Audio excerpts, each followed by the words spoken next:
I think the message I got is, we got this. In other words, you're just a stupid parent. Back the hell off. And that message comes across. It does. You're not incorrect in saying that. But when you have the right thought leaders and administrators in place, Brian and others, they are willing and able.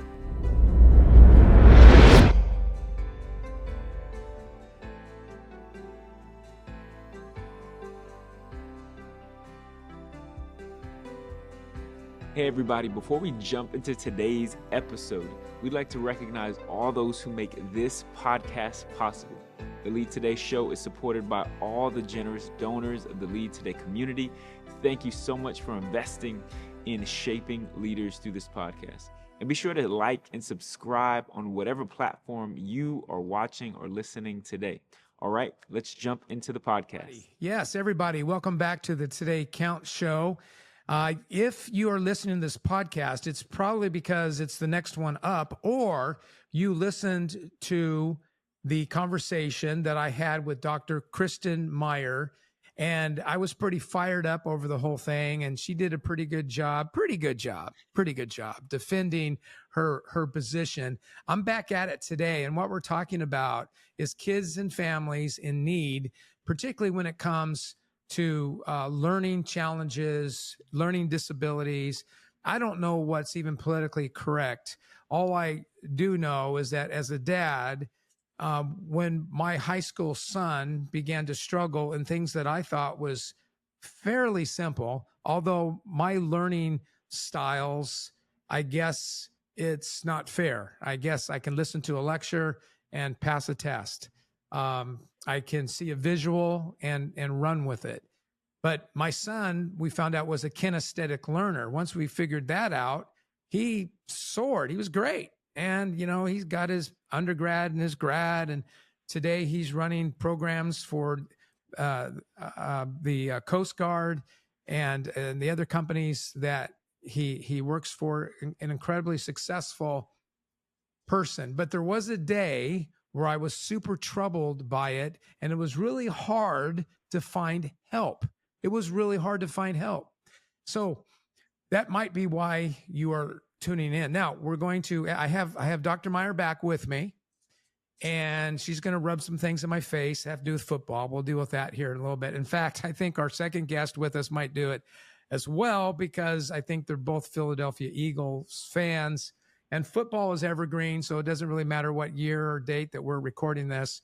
If you like football, then, you know, you'll smile or yell or hiss about some of the stuff that might happen. But I also have with me Dr. Brian Baddick, and he also has a tremendous background in education. And both these people obviously have a love for people, a love for kids and families. But I'm going to be challenging them the best I can, because I've got some wounds that I'm going to allow to be exposed in here in a little bit. But before we jump into that, I'm going to ask each of them. First of all, I'm going to welcome them and then ask them if they would share just a little bit about themselves, so you know they're not just Dr. So-and-so, but they're real people just like you and me, and they care about the topic. So, Brian, why don't we start with you? Tell us a little bit about yourself, and then without hesitation, Kristin, you take off from there. And then I'm going to tell you guys a story. Jim, thank you. And I greatly appreciate being part of the show. Feel blessed. It's a great opportunity and to be a part of your viewing and listening audience. And excited to be here to talk about, which is a very near and dear topic to me personally. And I too, I have some wounds that I can certainly share with you some of my background. But I'm coming to you from Northeast Pennsylvania, in the coal fields, in the mountain Appalachia. No, well, it's the Appalachians, I guess. Depends where you're from. But also at the foothills of the Pocono Mountains. So we have a lot of snow. It's kind of a heat wave right now, but it's just above freezing. Yeah, I think you said it was like 32, 33. 32 today, and the skiing has been fantastic. And as my grandfather would say, it's this temperature is just killing all the ticks on the rabbits. Yeah. So Okay. that was always good. That was always the time to go rabbit hunting or squirrel hunting up here in northeastern Pennsylvania.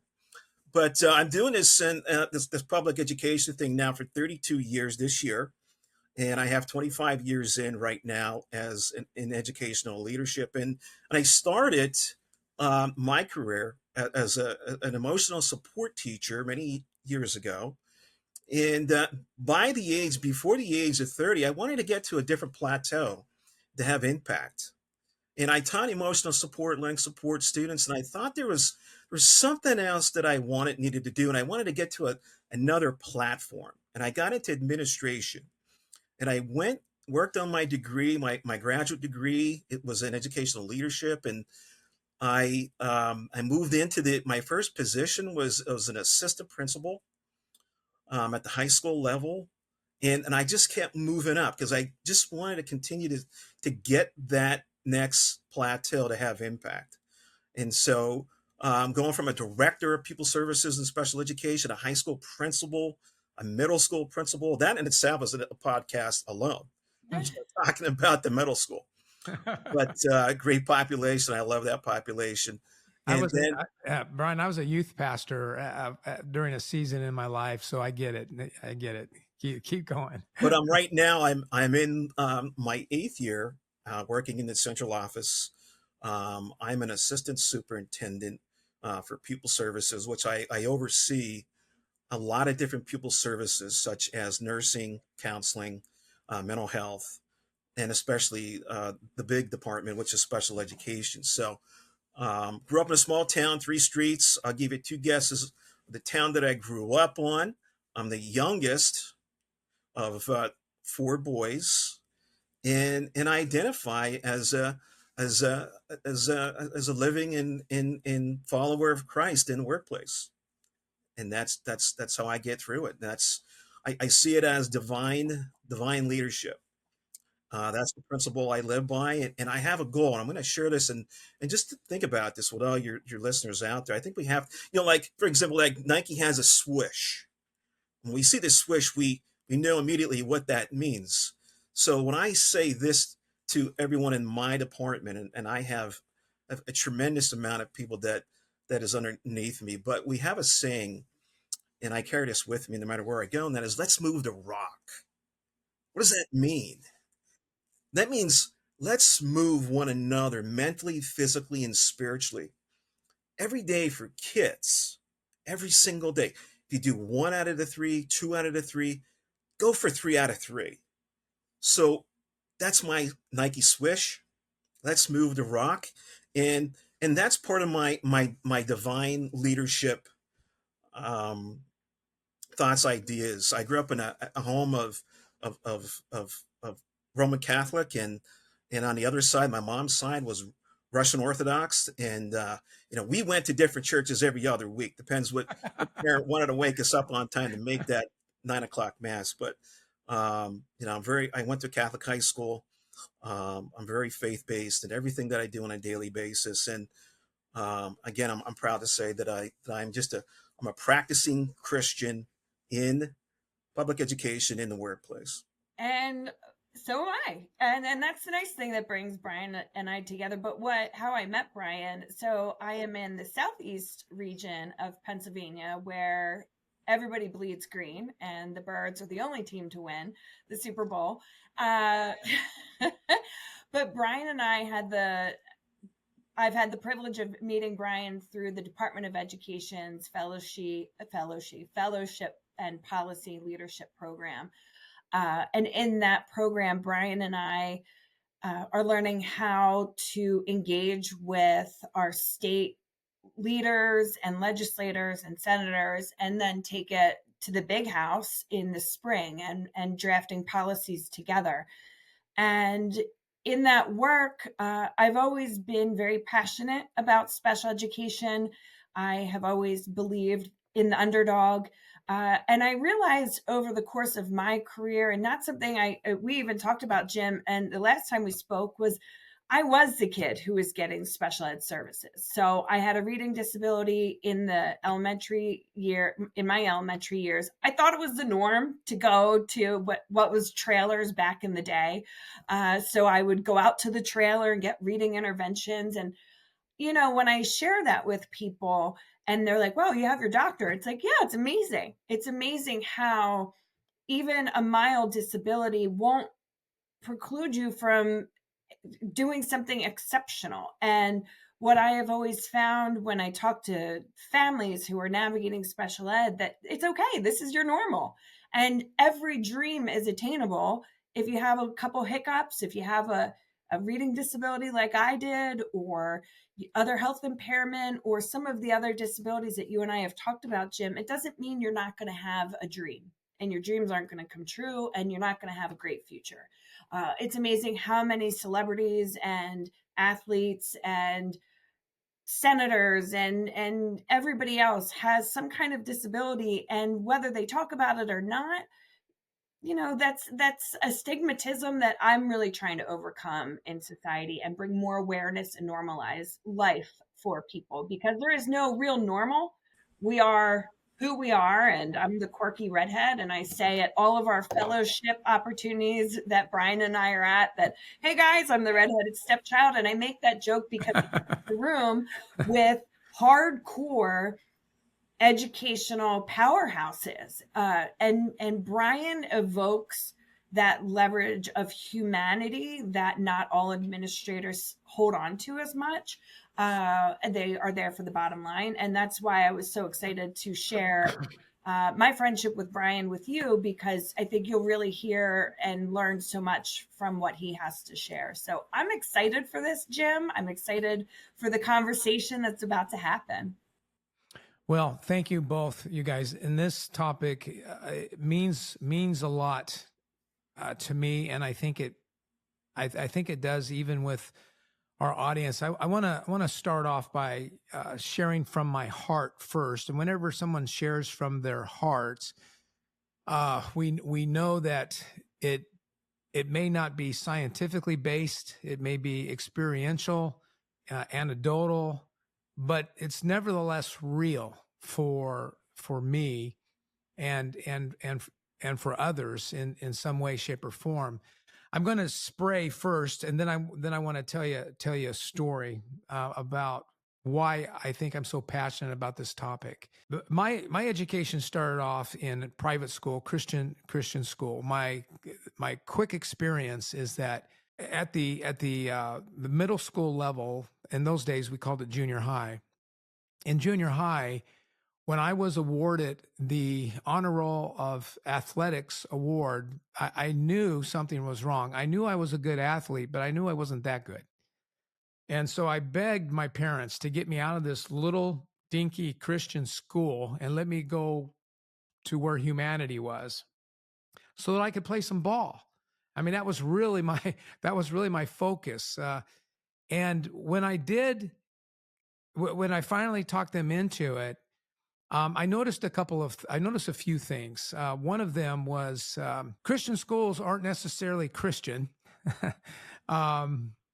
Sometimes when kids get in trouble, they get sent to Christian schools, more like a prison, because I don't think I heard any increase in foul language and such when I went to a public high school. And in fact, when I did run into people that were people of faith, they were actually a little more comfortable with their faith and maybe even open with their faith, but not in a in-your-face way. Just people who are authentically living, their faith in the public school.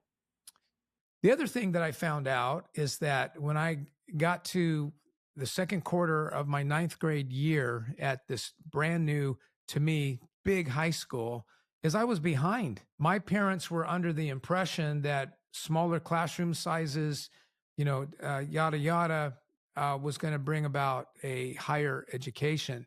I had to work my tail off to catch up in two subjects, which I think are like one of the most important, which was math and English. And I was behind.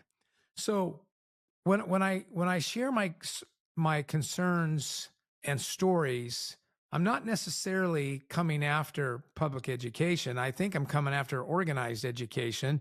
I'm wondering, where did the wood shop and metal shops and auto shops go? I have concern about that.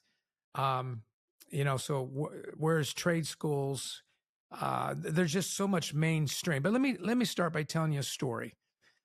I think it was about 1970. I was in the 5th grade, and my best friend and I were very different in many ways. I have always been smaller on the physical spectrum, and he was large in 5th grade. He was the size of most men in the 5th grade. So I think your mind probably went to 5'10". I'd say that'd be pretty accurate. Pretty darn close to that, and even maybe a bit filled out too. And the 5th grade desk, the kind with the chairs and the desk are connected together. Even in 5th grade, though he was not obese, it was a ginger process to get in that desk and out of that desk. It was a challenge for me to sit back because my feet would not touch the floor. So we had 2 different kind of challenges with our desk. But anyway, as I remember it, and don't hold me to the exactness of it, but I do know that in that year, early on, there was some sort of testing, some sort of assessment mandate that went through the school systems in California that seemed to penetrate all schools, whether they were public or private. So I haven't Googled that to go back and try to get facts. It kind of doesn't matter to me because of what I'm about to tell you. So apparently in that assessing testing process, my friend was performing at a 3rd grade level. And so the action that was taken, which was rather abrupt and immediate, is they physically moved him, same school, but they physically moved him down the hall about 3 or 4 doors into the 3rd grade classroom. I can tell you that even though he eventually worked himself back by the end of the year to get in with 5th, and I'm not actually sure that he did academically. I think there might have been other reasons why he got back there. I don't know, because parents didn't really include us in those conversations, but I think there was some honest conversations that were going on. But I can tell you this, to this day, he's never been the same. He's never been the same. He never graduated from high school. And to this day, his insecurities as a 64-year-old man are very, very real. Now, how many wonderful stories are there out there? I'm sure there are. But the one bad story just really, really bothers me. So it gives you a little bit of the insight into why I've asked the 2 of you to join me today. Whenever I've had these fleeting thoughts of getting involved in politics as a disruptor, because that's what it would be, I probably wouldn't last long, but education would definitely be on my target list.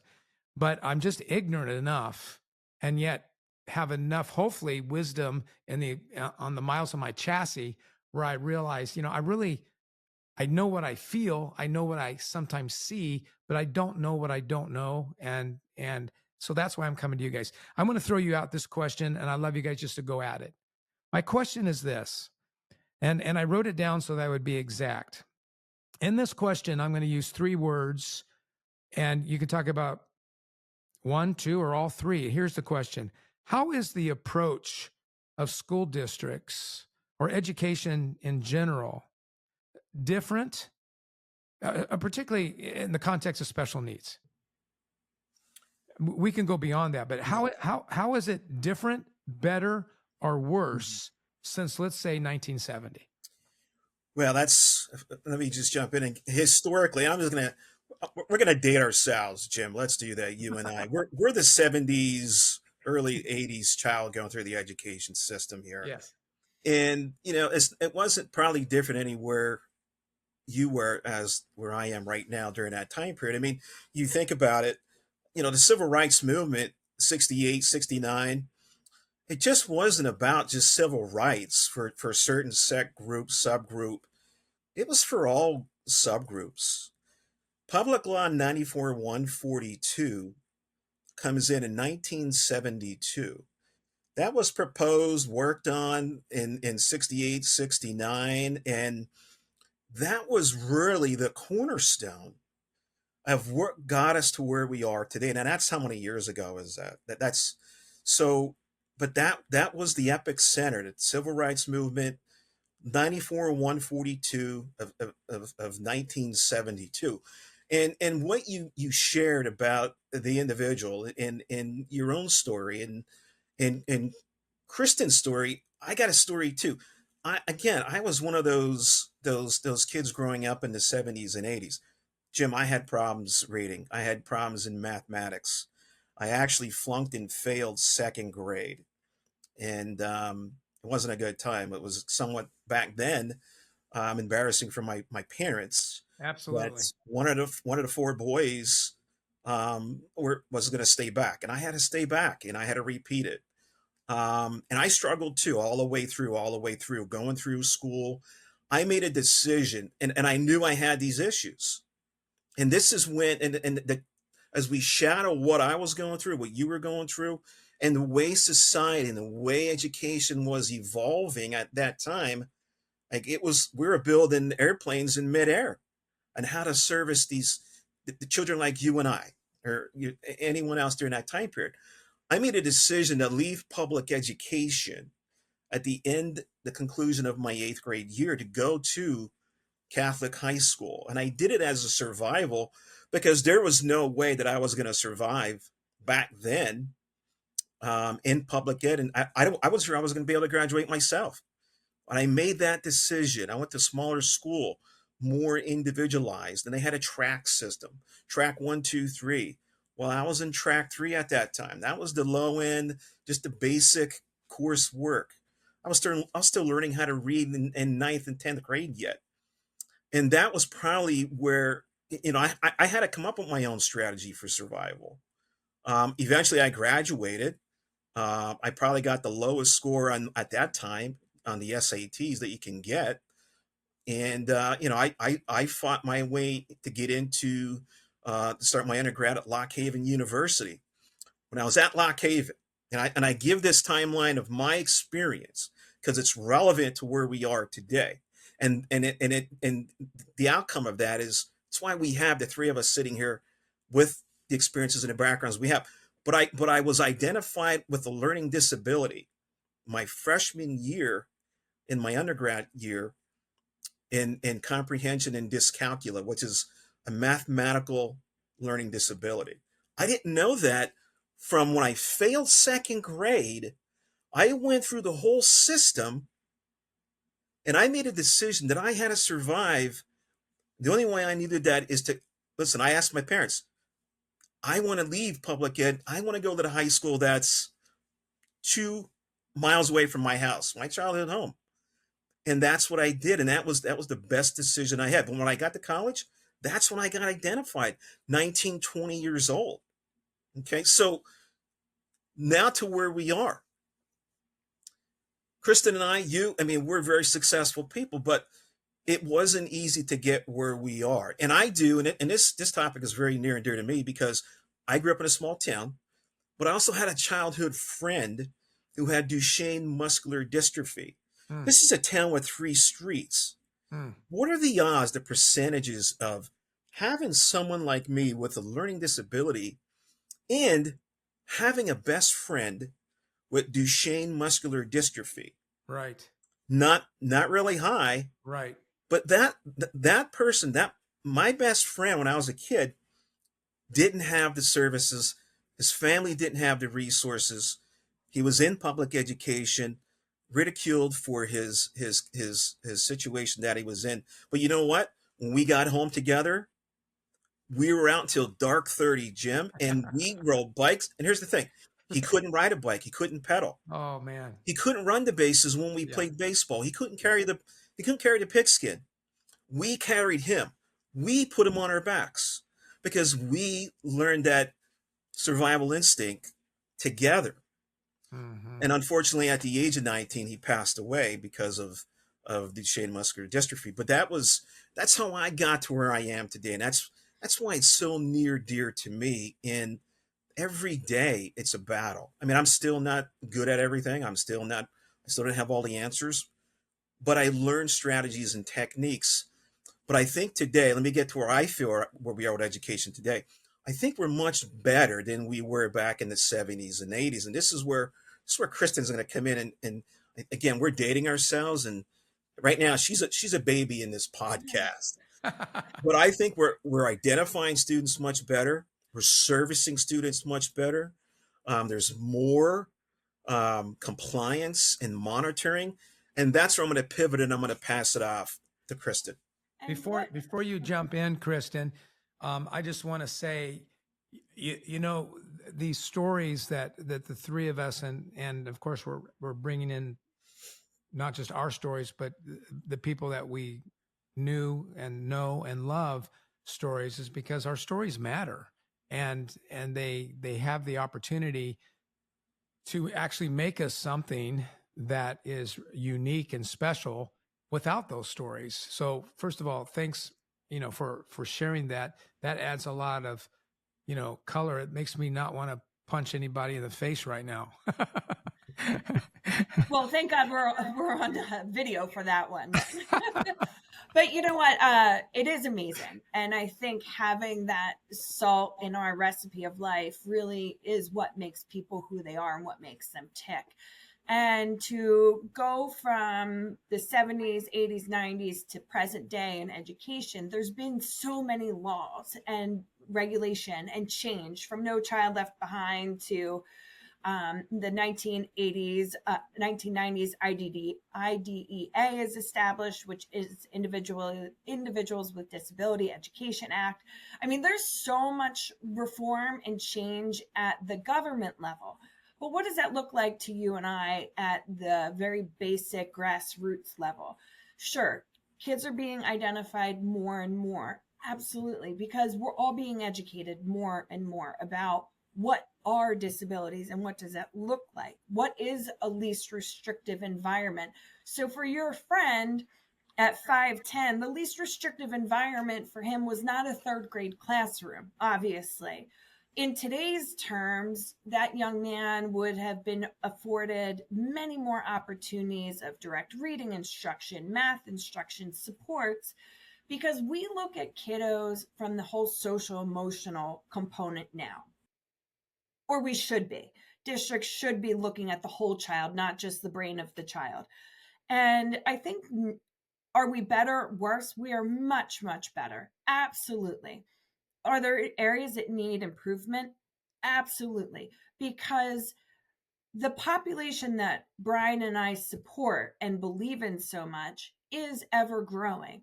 And at the same time as it's growing, as Brian touched on, he disappointed his parents because he was held back at one point in his life. And that stigmatism doesn't change. That hasn't changed from the 1900s to now. Stigmatism is there. And I don't like that term 1900s. Let's stick with the 1980s. We're not right. Let's. I had to throw it in there for the light and levity of it all, because we have to normalize disabilities and differences. I think so many people are out there to say, to fly whatever flag they fly, as I'm different, give me this. Well, a disability impacts every culture, ethnicity, religion, man, female. Disabilities don't pick. They are a universal language that we all need to be understanding and accepting of. So when I say it's much better, the education system, where it's worse is the financial spectrum. And I talked about this last time with you, Jim. There isn't enough money to fix all of the broken pieces of special education. And, Brian and I love to talk about this. Pennsylvania, the Keystone State, we are one of the most litigious states in the country. Parents are suing districts. Districts are suing, everybody's sue happy in a way about something, but that's also because we're also trying to get the most and best for our kiddos. And the more people like me, educational consultants and advocates, push and really make parents aware and then bring it to the district and say, hey, this is what's going on, the more districts are going to say to me, I don't want you at my door, but I'm going to now go to my assistant superintendent or superintendent and start saying, I need more money for this group of people. And then the superintendent's going to go to legislation, but we're grassroots. So we are much better, but we are still not in the best scenario yet for our kiddos. And Jim, just to add to what Kristin is saying, I mean, this story that you share, I mean, special education today, in the past, the mentality was that it was a placement first and foremost. We're away from that now. It now is, it's a service. Special education across this great USA country of ours, and here in the Keystone State, you know, those are the conversations that we need to continue to have. And you know, is it a disability? No. Here's the thing: there isn't anyone on this podcast or listening to this podcast that does not have a learning difference of some kind. Okay, I'm never going to be able to dunk a basketball. I'm only 5'6".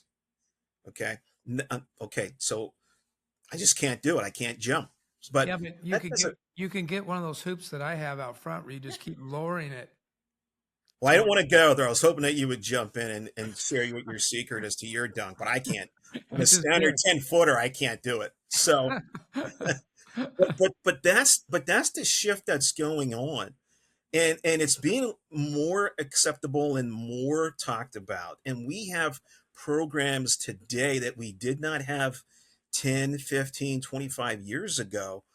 We have students at the secondary level now. You can keep students here in the Commonwealth of Pennsylvania up to the age of 21, okay, with a plan in place. And part of that secondary level plan is to work on transition. We have all walks of life in the world of special education, getting jobs, doing internships, being productive. It's amazing the opportunities that are abound right now for students today that weren't there. And really, it's the work of what a Kristin does. It's bringing awareness and creating a platform like you have, Jim, on your podcast, talking about this. So my recommendation, anyone listening out there who has a concern, go to your school system, if it's private, public, and demand what you believe is best for your child. You have to go in there. Don't just settle and have them just say to you, well, this is the only thing that we offer. That's not an appropriate comment coming from any institution, anyone that is receiving state and federal funding. We have to do whatever is necessary today, Jim, to make it happen for all walks of life of student today. I think you guys answered that question pretty well. There's a couple things I want to throw back at you, see if you have anything else before I go to my next question. But Kristin, last time you and I were on this podcast, you said a couple things to me that I'm still trying to digest. I want to follow what you say, but there's still some protest, in me. Some of the things that I've heard the both of you share just now has helped with that. But I want to say these rhetorically, if you will, to lead into my second question, because I think it will pretty well. But when we were together, you basically said, in fact, you might have said these exact words: trust the teachers, trust the teachers. And just the word trust in this whole process gets stuck in my throat. Because I think I shared with you when we were together that where I think that we could misunderstand that word is like in business. When I'm working with a leader, I also push back. And Dr. Baddick, I don't know if you listened to our first podcast, but I didn't have the most kindest things to say about leadership qualities in the school systems, at least that I have been exposed to. And I'm not saying that I'm the world's greatest leader or leadership guru anyway, but it is what I do. and it is what I study and what I learn. But the more I've been thinking about this idea of trust, just to share with you, sister, that I very much listened to what you said. And Brian, you've already said something I'm going to say, repeat here in a second, that has been impactful. I think what I did wrong as a parent is I trusted and took my hands off the wheel. I don't think you're saying that. I think what you're saying is trust, but verify. Correct. And that's interesting. I appreciate you bringing this up again, because I met with a client today, and that was pretty much our topic of conversation: trust. When I say trust the teachers, that trust, what I'm meaning is having confidence in the professional expertise, in their judgment, their dedication of the educator, that they're going to act in the best interests of their students. And I will say, I have worked with some phenomenal teachers. As a teacher leader, when I was a principal, if I had one or two that were iffy, yes, I had one or two, but I think that can go for any corporation or business. You're always going to have one or two crabby apples. But overall, parents need to trust in the teacher's professional expertise and their dedication to the overall child. Nobody goes into education for money. We know that. You know my thoughts on the payroll salaries of teachers. But the teachers are the professional. And when I say trust, it's trusting in that professional. Now, on the flip side, in my call today with my client, she was crying because she said, I trusted the system. And that is where Brian and I will joke, and Brian will lovingly say I'm an ambulance chaser, because I do go after the families that have trust issues with the school. And what I mean there is they let go of the wheel. Just as you said it, they said, Jesus, take the wheel, and Jesus was getting a coffee and working with somebody else. Because parents, when you completely back out of the special education system and you don't really understand it, you are putting blind trust into someone who's not fully meeting you where you are. So from my experience, and what I do is educate the parent to understand the system. And when you have education of a system, then you can move forward in fully trusting that teacher is doing what is in the best interest of the child. So I almost wonder if, because I'm already problem solving as an outsider. So I don't know how much ignorance comes with it, right? But I'm thinking, and I haven't got to repeat what Brian said yet. That was very helpful for me to hear. But I think that even with the time that has elapsed from our first podcast to this one, I think my soul, my intellect, my emotions, and my will are slowly but surely, turning to understand some of the things that you were trying to, have me believe. And it's not a but here's my add. I think that, and I know this even puts more weight on the education system, but let's see if I can, I'm going to take a shot at it. It's not a teacher's job to parent the kids. It's the parent's job to parent the kid, but there's overlap. There's partnership. There's, at least ideally, I see in my mind. One of the things that maybe we can do in the school system, because as you guys know, in our country, we've got some disagreements with what's going on, right? I mean, we've got people thrown in jail for coming to board meetings and doing this or that. Whether they belong there or not, I don't know, because I don't know the details. But something's wrong when we've got violence occurring at board meetings. Hey everyone, we're going to take a brief break from the podcast to let you know our very own Jim Piper has released a brand new book called Story, The Art of Learning from Your Past. Everyone has a past, but not everyone learns from it. Jim unpacks lessons in this book that help leaders and learners understand the potential our past has to impact our present and our future. Be sure to grab your copy of Story where books are sold. All right, let's get back to the podcast. I wonder if someone would have said to me, we need you to trust us, but we also need you to verify. And here's some suggestions of how you can verify. I think the message I got is, we got this. In other words, you're just a stupid parent. Back the hell off. And that message comes across. yeah, It does. You're not incorrect in saying that. But when you have the right thought leaders and administrators in place, Brian and others, they are willing and able to answer and make the time. And what I want parents to do is just what you're saying, but in a way of compassionate understanding and true belief that superintendents, teachers, administrators are truly there for the educational purposes of the child and aren't being the agenda of the board, because boards have become so politicized, especially, I mean, across the country. Yes. In the state of Pennsylvania, if you're on a school board, it's because you want to become a politician someday.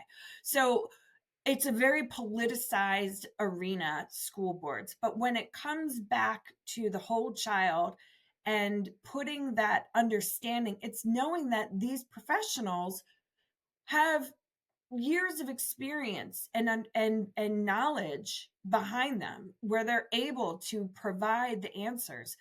If you want to invest that time into your school districts, you have every opportunity to, by sitting down and navigating through their websites, understanding and taking the time.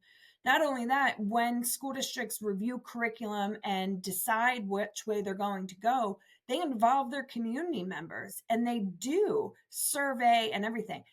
But yes, at the end of the day, we're tired. It's, how would you feel if I came to your place of work and you're like, all right, Jim, this is my thought on the matter. I've spent the past however many years in education, but I'm going to tell you what you are doing wrong. And you're going to take it because I pay your taxes. And you're going to listen to me because I pay your taxes. And everything comes down to, well, I'm your boss because I pay the taxes that pay for the school, that pay for everything else. So taxpayers have an opinion of supreme knowledge. So once we get tired of having somebody come in and say, well, I'm going to tell you how to do your job, and you have no experience. So, okay. Yeah, go ahead, Brian. yeah, so what I want to say, I mean, we live in a infallible world. Where are we at?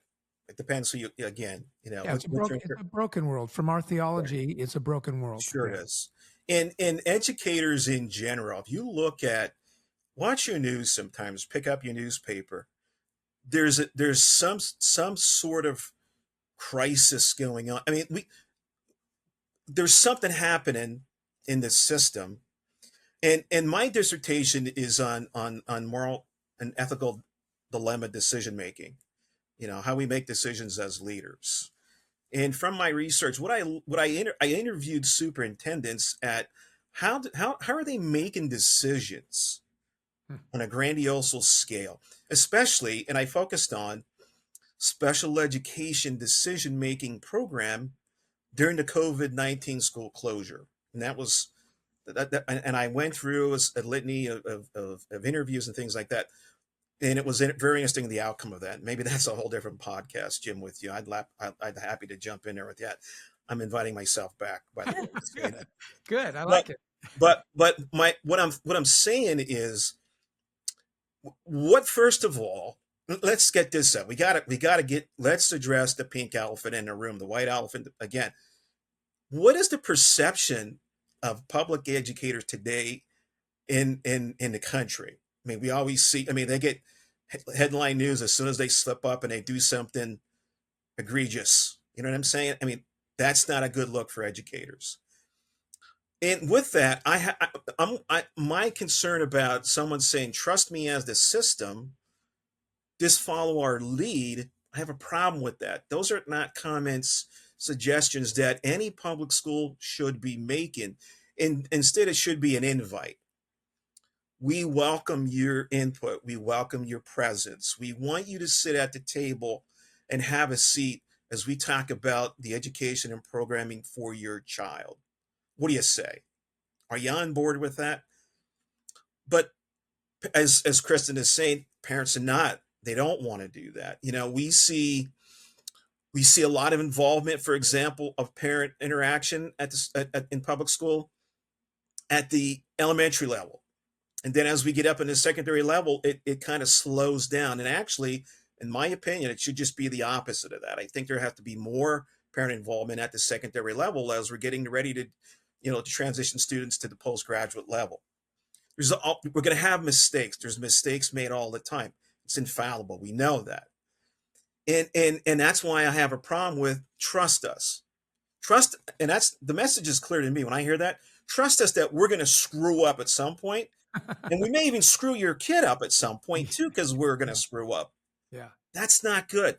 Let's bring it closer together. Let's get down to the minutia conversations of what are we going to do? We have mental health that's through the roof right now across this country in the state of Pennsylvania. Put that on top of all other learning differences that we have for our students. Okay. We're not ready. This is, you talk about a pandemic and an epidemic in our country, in our state right now. It's mental health. We haven't even gotten to that topic. Jim, inviting myself back. Ready? A mental health discussion in special education future. This is a whole different activity going on right now, and schools are not prepared to deal with that. That's okay, good. so just some food for thought. Yeah, no, absolutely. Let me regurgitate some thoughts that I have to you that's paralleling with what you both have shared so far. So I think the trust and verify thing is, what I'm going to be sharing with those that, care to engage. I think that's, what I'm hearing. We also use the term, I introduced the term holy discontent last time in our podcast. And I think that what, if I'm hearing this right, what teachers want to see is some engagement from the parents, and the parents want to see teachers who seem to, as Kristin has shared, fight for the kids too. And I definitely hear the weariness part, and that's a really good human point. You're slugging it out all day, and as Kristin knows, Brian, my daughter's been in education for a long time, and going to school at 7 and coming home at 3 is not the truth. It's not the reality. In fact, they're never done. They're never done, especially in this day. They're never done. I mean, they're pretty much like pastors. There's really no, open closed thing going on there. So it's a lifestyle, and it's a dangerous lifestyle if you think about it. The more people you have in your life that you are working with, you don't know what's in the shadows. You don't know what's going on. And then it was mentioned mitigating risk with this litigious society. And I'm hearing you guys on that. What bothers me about the whole mitigating risk thing is that obviously it's needed nowadays even more than ever. But what it can do is it has a way of robbing a culture from disruptive leaders who have a positive vision forward, because everything else is going to pull them back. Now, this is just something I want to say, and then I want to move into my second question. We'll just let it sit. And as Brian says, okay, we're going to do another one on mental health, and we can come back and do this. Here's what bothers me. It seems to me that school boards lead instead of govern. And those are two completely different things, or they prevent leaders from leading. And if they get handcuffed to lead, I can't think of the name of the movies, but we've all watched movies of that principal who moves into such and such, worn, torn high school, and basically has to go to hell and back, but it's willing to do it to turn that school around. And it comes through compassion, tough love, all those words. And then we all celebrate that. We celebrate that. The truth of the matter is, from my perspective, is you try to drop a leader in like that, they're going to get torn apart. And someone told me many years ago that, and this is leading up to my next question, It's amazing how fast the time goes by, isn't it?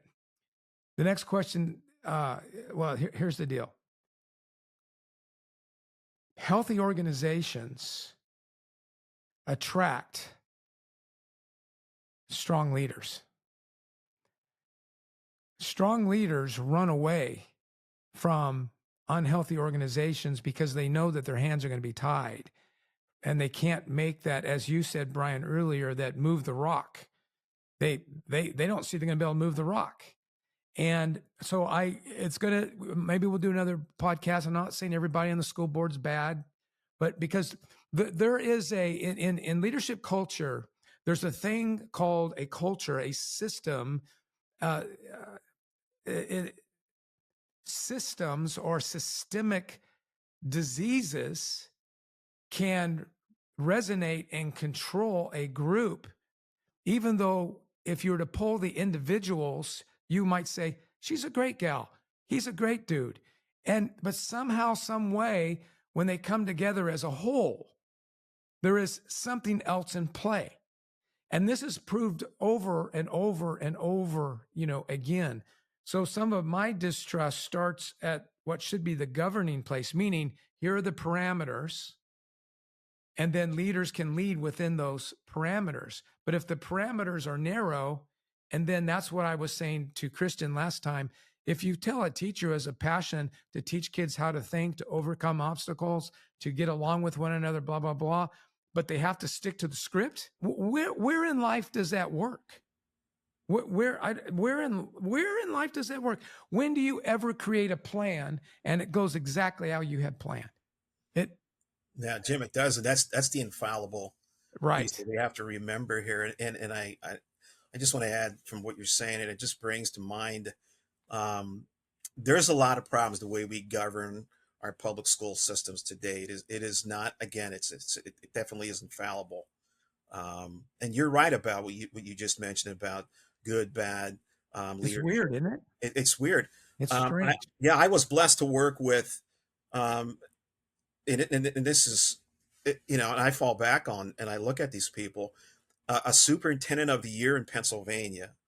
And I also worked under a high school principal of the year in Pennsylvania. I mean, it was, these are strong, competent, they know what they're doing, women in the workforce and public education that got it done. And they had the backbone and they had the support of the 9 members of the school board to do. And you mentioned the story of, of that administrator, the story of Joe Clark. That's who that was. Oh, yes. Yeah. And he walked around with a baseball bat, Yeah. and is that true? Did he actually do that? that's true story. The movie made about it and everything. But that is one of the most inspirational movies for principals. yes, but we all hope to have that opportunity to just. But you're not doing that today. Yeah. And you have to really work, and there's a fine line. Mm-hmm. And every superintendent that I know right now, and the ones that are retired, you are at the beck and call of your school board. You are just answering questions 24/7. You really can't work and develop your leadership teams because it's so politicized anymore. I mean, you're just balancing questions about things that are off instruction, off professional development. And to it's a challenge. On that, what in all of my graduate work, all of my courses, all of my professors were either assistant soups or soups, and they all taught you, and you would practice how to communicate effectively with community members, not to shoot yourself in the foot. And the dynamic of the community and the board members, a client called today. My client was like, I'm going to go to the board. You can go to the board, but what's the purpose? What's your why? You going to the board isn't going to ensure your child gets better services. Well, and then all we're doing is we are reinforcing a dysfunctional, Exactly.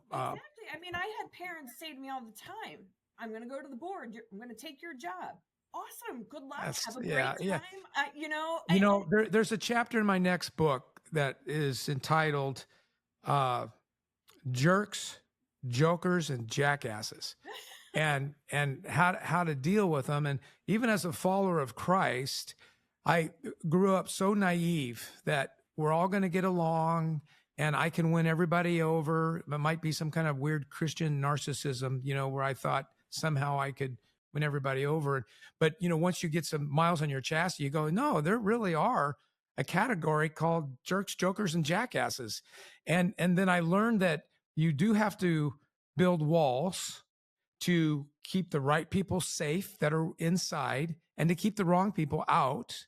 And then inside those walls, you have to build healthy boundaries and help people, work together. But real quickly, yeah. So, I mean, just from a leadership lesson, a management lesson, organizational theory lesson, and this doesn't solve anything. And then I'm going to throw you guys this next question. We need. Here's one other quick thing. Maybe we have forgotten how to pray, even for those who are simply God-fearers, like Nehemiah, where we said, God, I ask for favor from the king.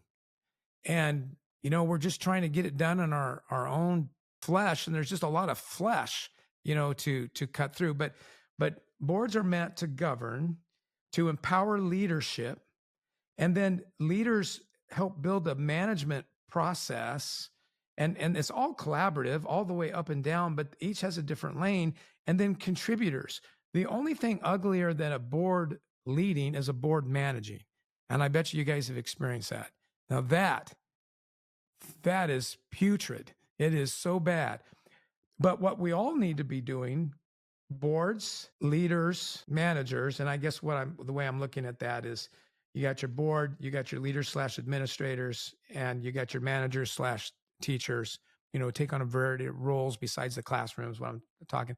And then contributors, meaning there's a zillion jobs out there and all the above can get involved in those jobs, including parents.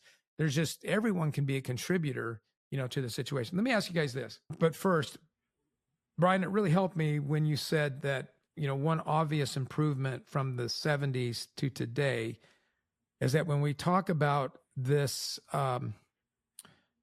special needs, these disabilities, whatever the politically correct term is, there was a day where that was associated with a physical place. It's, it's like almost like a padded room, right? That's the mindset versus now a service. That needs to be branded.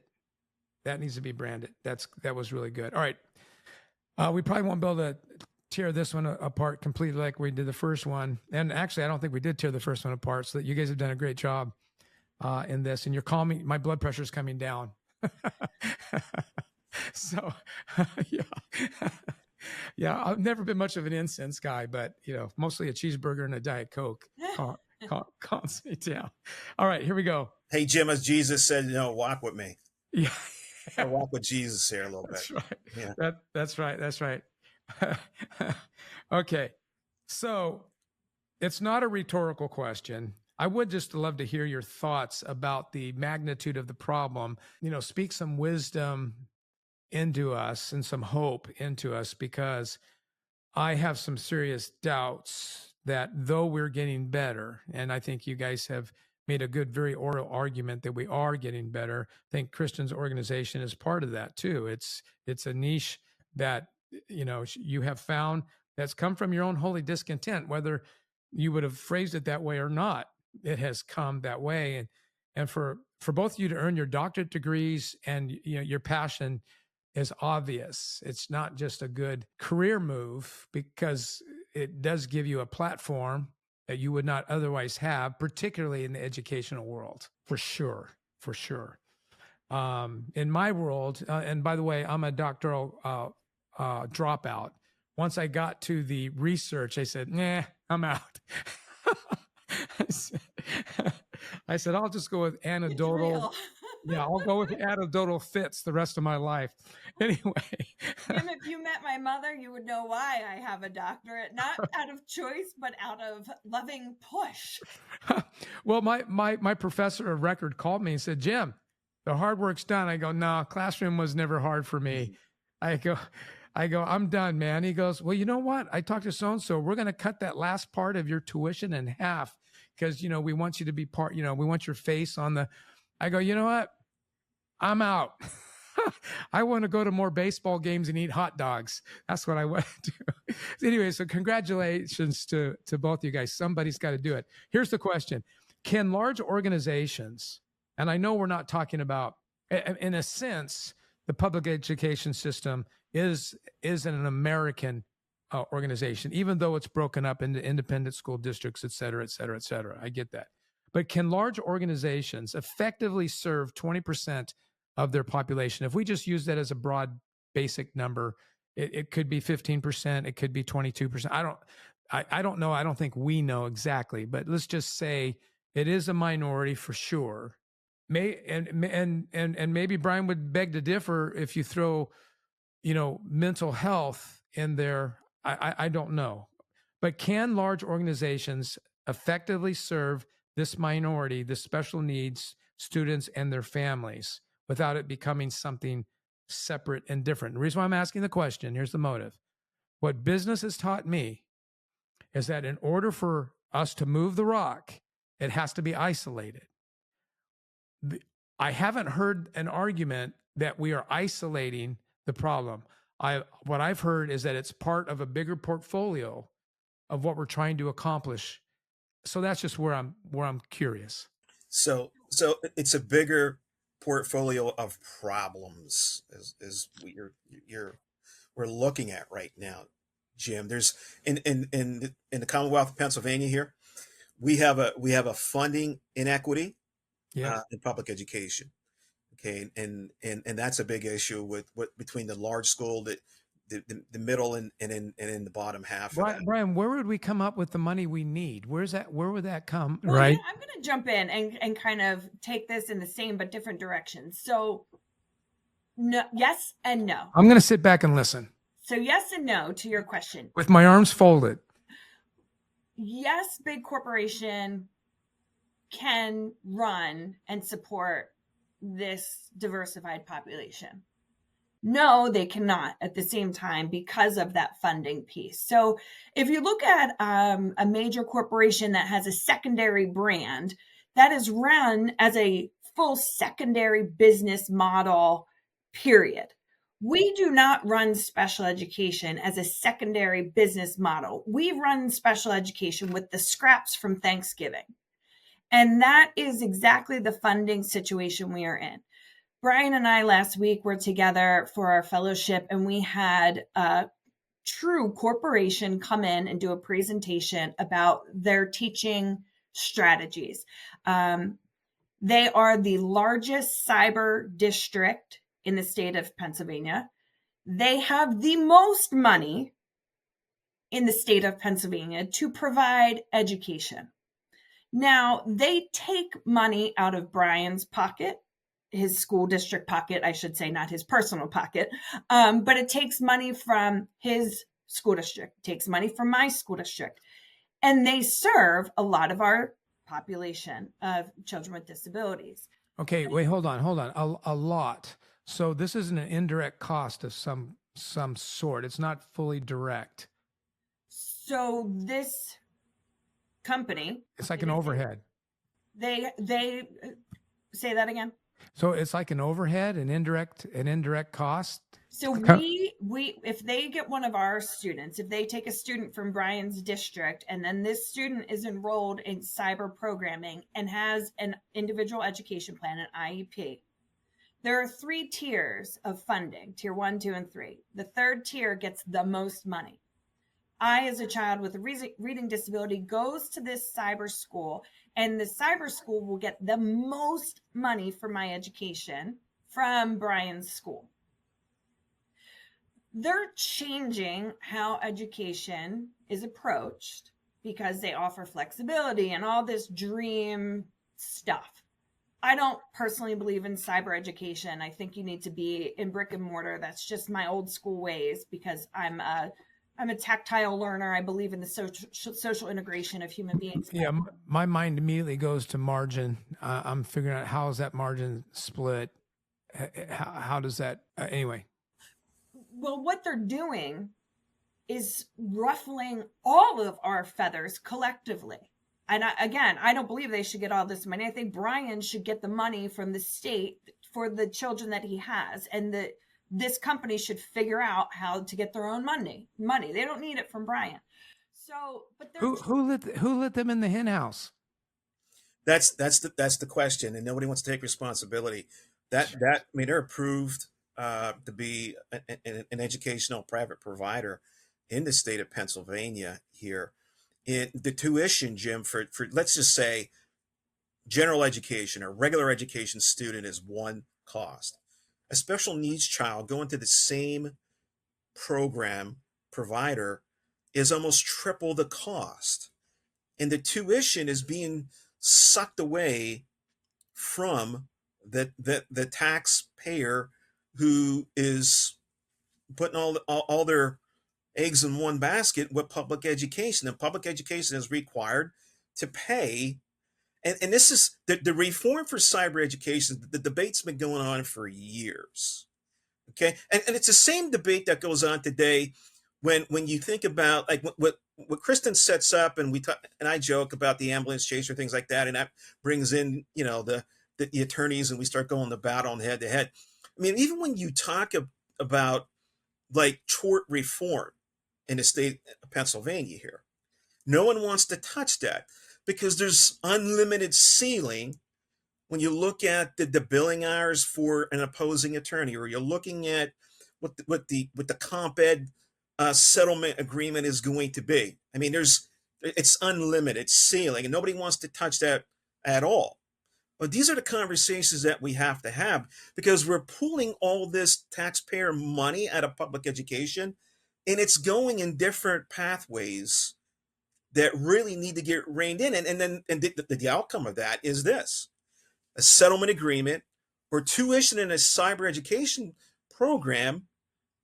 Those children in public education, directly or indirectly, are going to let's say suffer the consequences for this in terms of the material, the equipment, the staffing that is necessary in a public school system, because we're losing those funds, or we don't have equal funding in the state of Pennsylvania or across the country right now.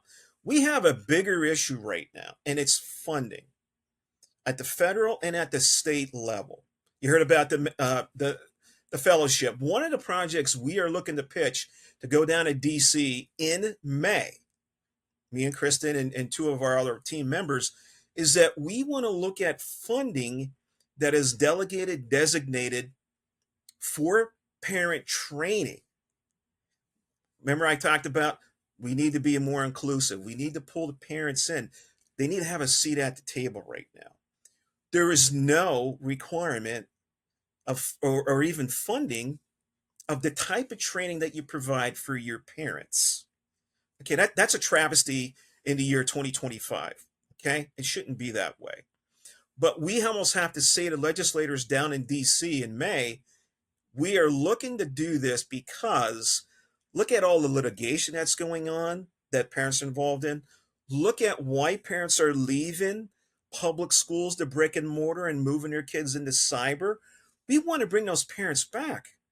We need districts to be more accountable when it comes to parents, because this whole conversation, this question you got, begins with parent acceptance and inclusion in the public education school system.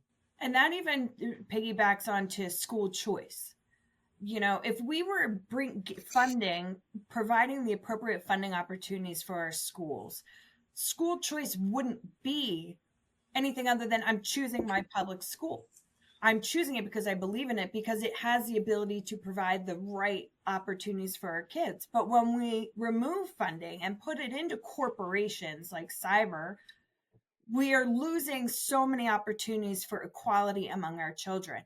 And to go back to your question, I came from an approved private school, which was a school specific for children with autism and emotional disturbance. Our funding came from public school districts.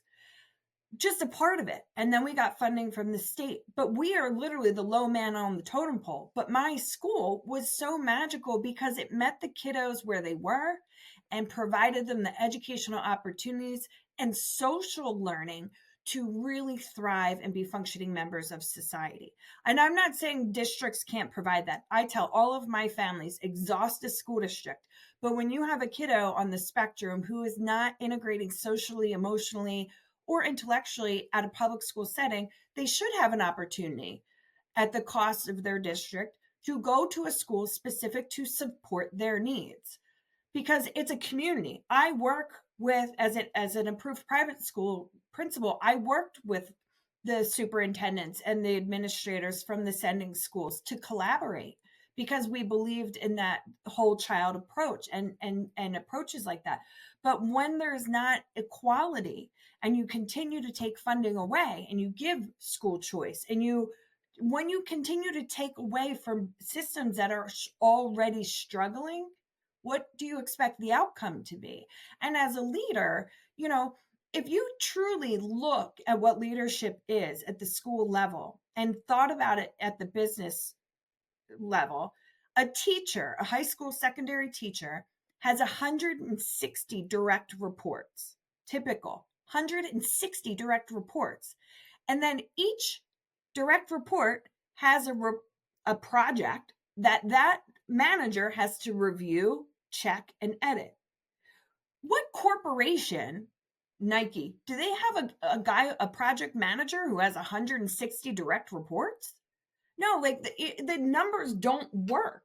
You can't have one individual be in charge and produce outcomes in children when they are stretched so thin. And that's just checking if their project's right. That teacher is also the mom, the dad, the guidance counselor, the football coach, the track and field coach, the basketball coach. I mean, teachers are stretched so thin and expected to continue to perform that the discussion that we continue to have is, what about our teachers? Just give them more, give them more. When I left the profession, and I shared this the other week at our fellowship, I left because of two reasons: safety and burnout. I was no longer safe in my work environment, and I was completely burnt out. My dissertation committee, one of my colleagues, she completely left the industry as of last week and went into the Medi-Spa world. Can you, like, all of the work to become doctor, and she's just like, I can't do it anymore because of the funding, because her specialty was autism, the funding, and the inequities of funding. So, Jim, I want you to think of this. Let's talk. I want to bring in Singapore. How did Singapore go from being third world to first world? So here's the three ingredients, and I just heard about this or read about it. There's three ingredients that put Singapore in this position to go from third to first world: meritocracy, pragmatism, and trust. Okay, just imagine if we look at a model like what Singapore did to bring them from last to first. If our country took the lessons, for example, we spent time at the War College down at Carlisle, Pennsylvania. Okay, we were down there. We had a great day when we were meeting with leaders. We were meeting with how they do their system down there to take lieutenants and just move them through the chain of command. If our public education system just even took a look at and used some of what the military does right now, we can, at the flick of a switch, what Singapore did, what the military does, on how they educate and how they are teaching and developing leaders. Our education system in our country, we would probably go from 53rd to first.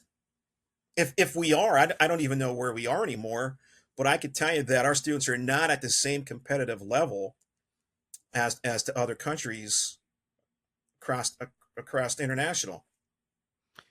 Do you know enough about that situation, Brian, where, I mean, I'm looking at those three. I get the whole idea of merit, pragmatism. Yeah. How do they, Here's the thing. how do they develop the trust piece? I mean, what's that about? So, first of all, you get the right people. Number one, first ingredient. Second ingredient, you do what is right. Okay. The third thing with the trust is transparency. That's the point.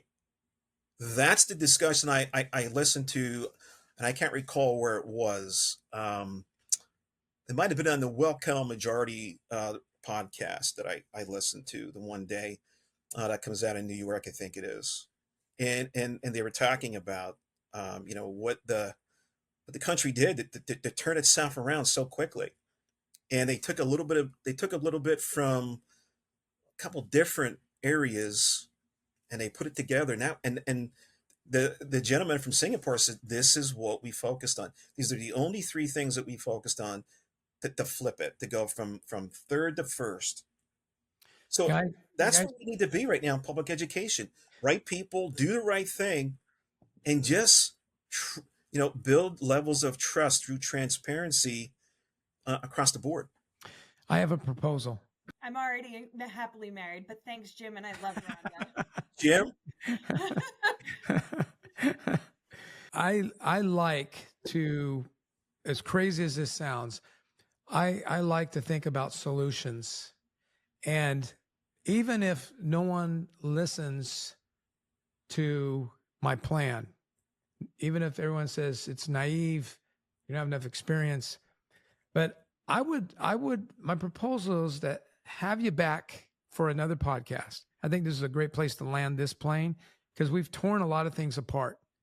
Now what I'm wondering is, because I mean, I'm just going to touch on, I've been writing notes like crazy as you guys are talking.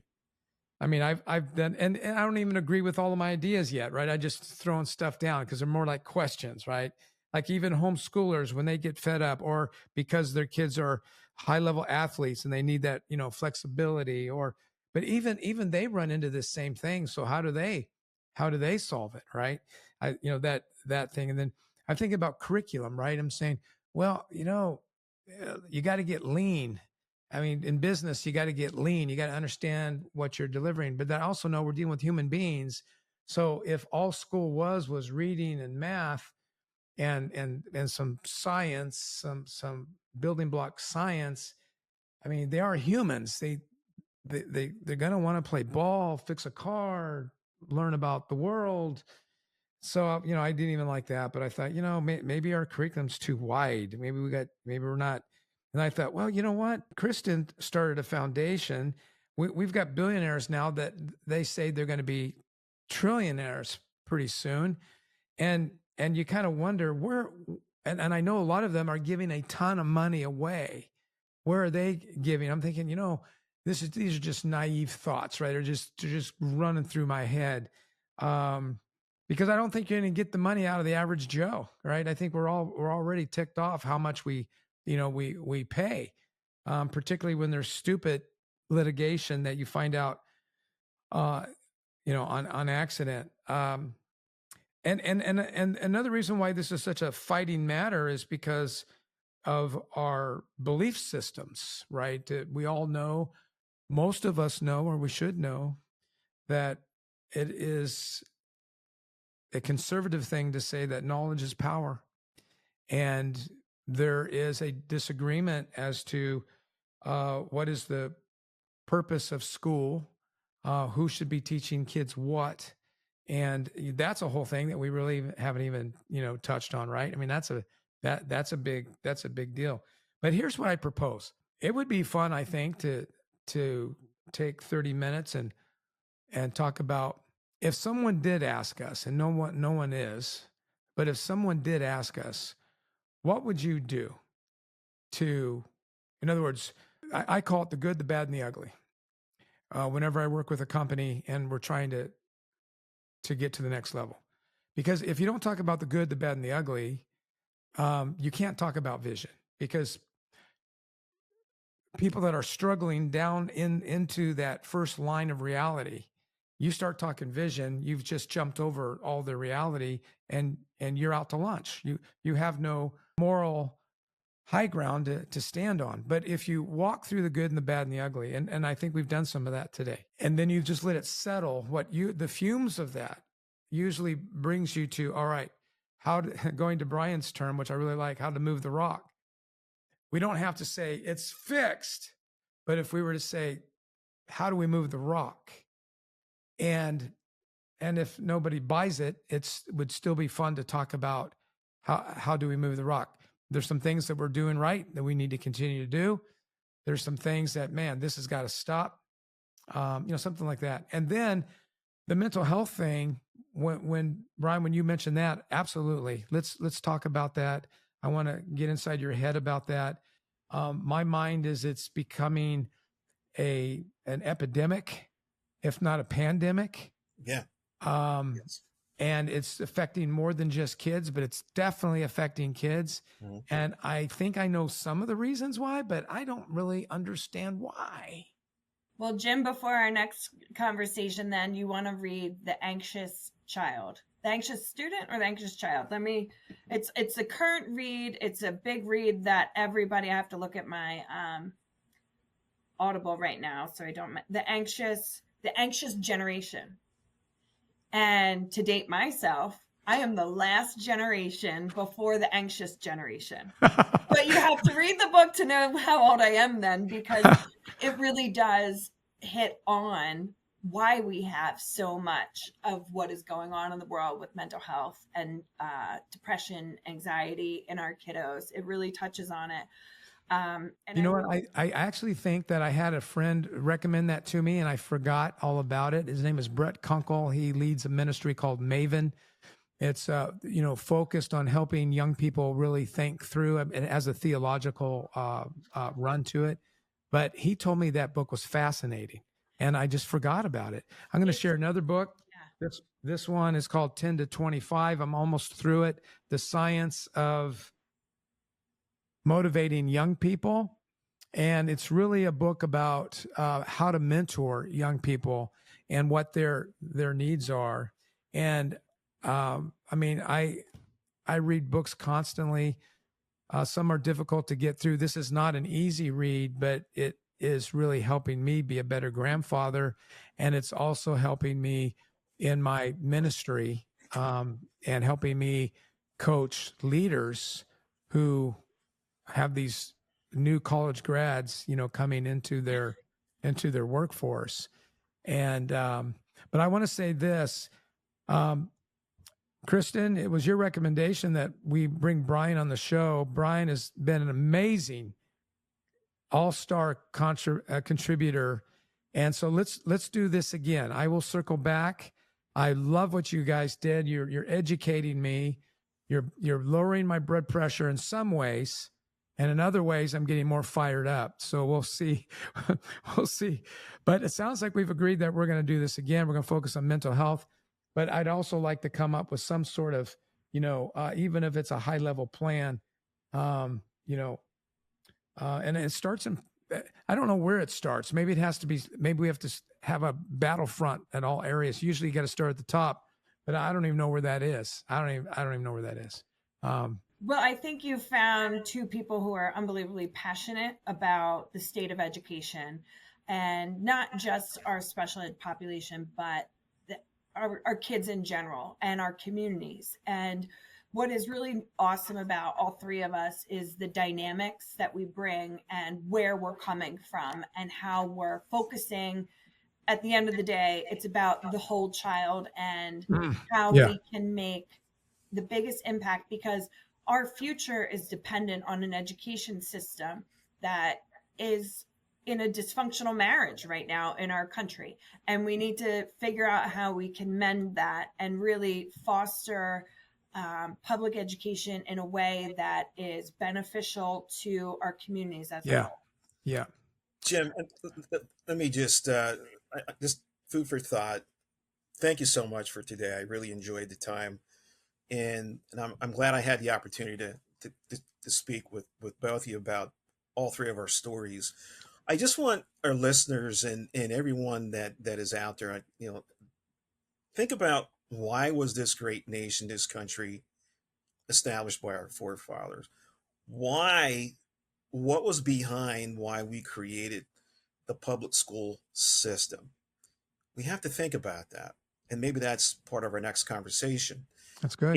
And the book that I want to share, as we're sharing books, it's the book I got on my lap the entire time that we've been having this Wow. discussion today. I think we all need to get back to, and to your listeners out there, you know what? As I open this up and I said, I work in public education, and I identify as a practicing Christian in my work, and I encourage, and I pray on it, that all listeners in today's podcast, they're able to say the same thing without having anyone discriminate against them, scrutinize them, or whatever. We have to get back to why this great nation was established and who we are, in being faith-based. And that's, that's where we got to go. I mean, that's it. It all begins right there. That's what And for those listening on audio platforms, which is the majority, Brian lifted up a book which Zig Ziglar would always call the good book, which we all know is the Bible. And I couldn't have said that better, Brian. Thank you so much. So we're going to do this again, right? Absolutely. I'm in. Thank you guys for joining me today in the Today Count Show. Thank you for joining us here at the Today Count Show. Be sure to like and subscribe on whatever platform you listen or watch so you don't miss any content. And stay tuned for more coming soon.